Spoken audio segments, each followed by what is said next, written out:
वंशी विभूषितकरान्नवनीनदाभान् पीताम्बरादरुणबिम्बफलाधरुष्टात् पूर्णेन्दुसुन्दरमुखान् दरविन्दनेत्रात् कृष्णात् परं किमपि तत्त्वमहं न जाने।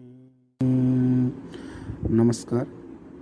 आज हम अधिक मास का ज्योतिष शास्त्रीय चिंतन करेंगे। मैं डॉक्टर रविंद्र कुमार पंडा द्वारा। भारतीय ज्योतिष शास्त्र के अनुसार जिस वर्ष में 12 मास से अधिक 13वां मास आता है वो मास अधिक मास कहलाता है। ज्योतिषीय काल गणना के अनुसार मास 4 प्रकार के होते हैं: सौर मास, चांद्र मास, सावन मास तथा नक्षत्र मास।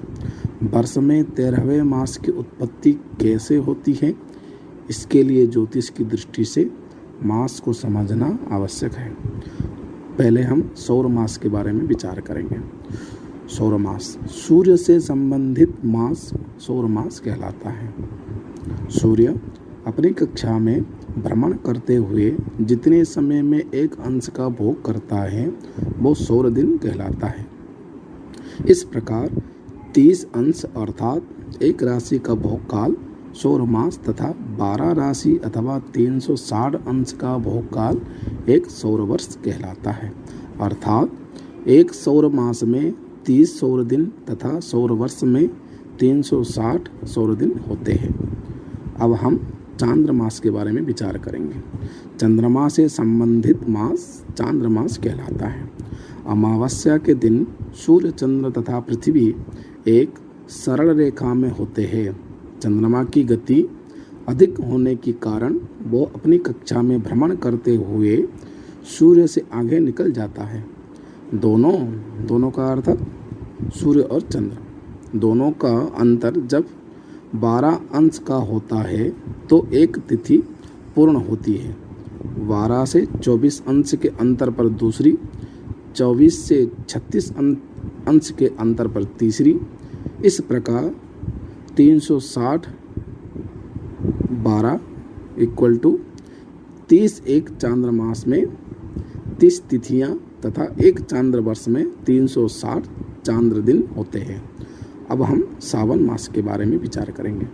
सूर्य उदय से सूर्य उदय तक का समय सावन दिन कहलाता है। यथा सूर्य सिद्धांत में कहा गया है, उदयात उदयम भानो तर सावनम उच्यते। एक सावन वर्ष में 365 दिन, 15 घटी, 30 पल, 22 विपल होते हैं, जो लगभग 6 घंटे के बराबर होते हैं। अर्थात एक सौर वर्ष में 360 सौर दिन में 365 बार सूर्य उदय होते हैं। 365 दिन 6 घंटे का 12वां भाग सावन मास है।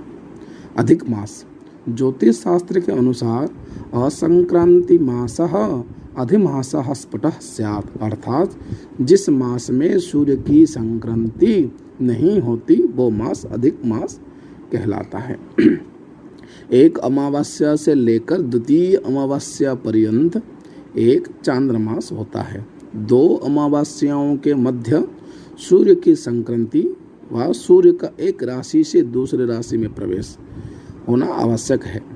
जिस चांद्र मास में सूर्य की संक्रांति नहीं होती है वो मास अधिक मास कहलाता है। अर्थात प्रथम अमावस्या से पूर्व सूर्य संक्रांति तथा द्वितीय अमावस्या के पश्चात संक्रांति। इस प्रकार 2 अमावस्याओं के मध्य संक्रांति ना होने के कारण अधिक मास का लक्षण घटित होता है।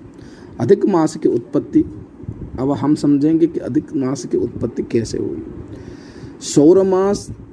सौरमान तथा चांद्रमान का अंतर अधिक मास होता है। इसका ज्ञान सावन मान के माध्यम से किया जा सकता है।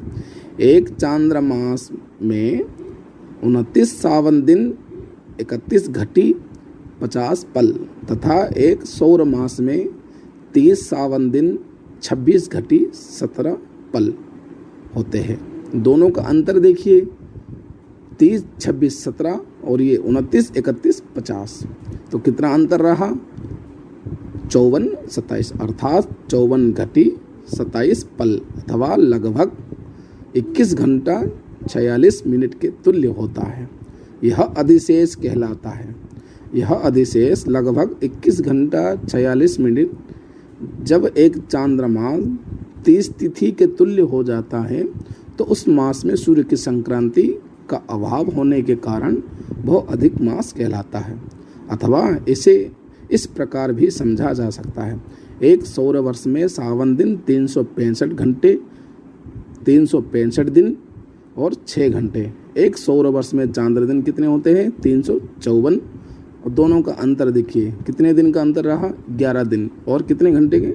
6 घंटे। अर्थात एक वर्ष में 11 दिन 6 घंटे अधिशेष होता है। ज्योतिष शास्त्र के अनुसार यह 32 मास तथा 16 दिनों में एक चांद्रमास के बराबर हो जाता है। अतः 32 मास के पश्चात एक अधिक मास होता है। इस वर्ष 18 सितंबर 2020 से 16 अक्टूबर 2020 तक अधिक मास है। सूर्य 16 सितंबर को कन्या राशि में सायं 7:06 बजे स्थान भुवनेश्वर प्रवेश कर चुके हैं, जबकि अमावस्या सायं 7:56 बजे प्रारंभ हुई है। अतः अमावस्या से पूर्व सूर्य संक्रमण हो चुका है। अमावस्या से द्वितीय अमावस्या तक चांद्रमास होता है। द्वितीय अमावस्या जो कि 17 अक्टूबर 2020 को मध्य रात्रि के बाद 1 बजे तक है, जबकि सूर्य प्रातः 7:05 बजे तुला राशि में प्रवेश करेंगे। अतः सिद्धांतोक्त अधिक मास का लक्षण घटित होता है। धन्यवाद।